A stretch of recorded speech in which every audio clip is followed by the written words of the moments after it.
Okay, our next WordPress tutorial is going to be about how to set up your menus.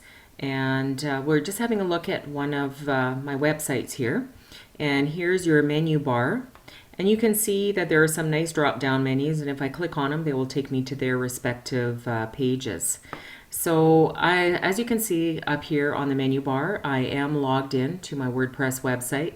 And in order to create or have a look at the menus, I'm going to go right under the link where it says, gives the name of my website. And I'm going to drop down to precisely where it says menus and click on that.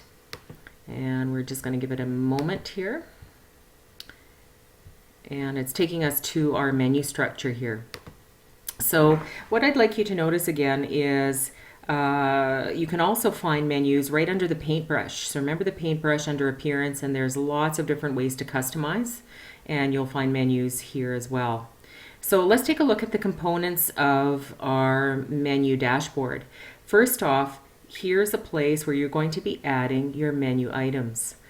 This main area right here is your menu structure that corresponds to what you have on your website. And it's really important that right off the hop you create a particular menu. And you can call it anything. I've chosen to call it super menu, and you save your changes as you go along. So let's scroll down a little bit and have a look at some of our options on how we can drag and drop and structure our menu.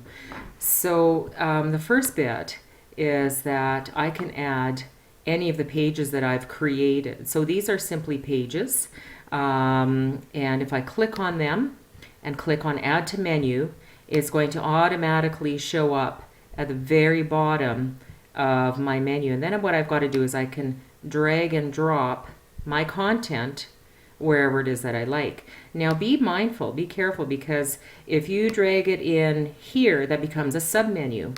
If you drag it right to the margin here, that's going to be your main menu. So there are ways that you can experiment with and play with your menu structure. So you can see, for example, under programming, if I were to open that up on the main page, I've got several sub items.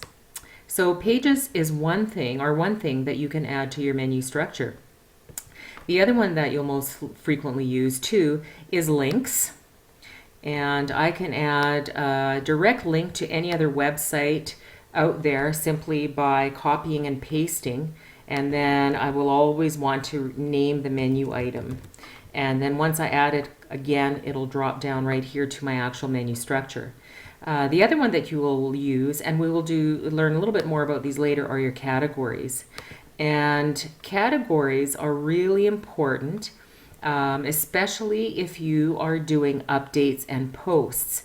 And they will all populate, they will all populate and show up here.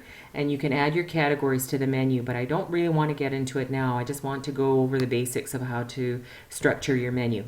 So let's review one more time. This is the sidebar here under the paintbrush or appearance. Or in your dashboard, where you can add a variety of things to your menu structure.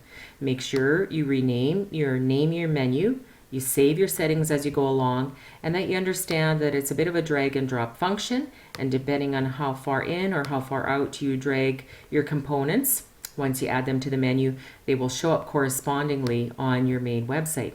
And that's the menu basics.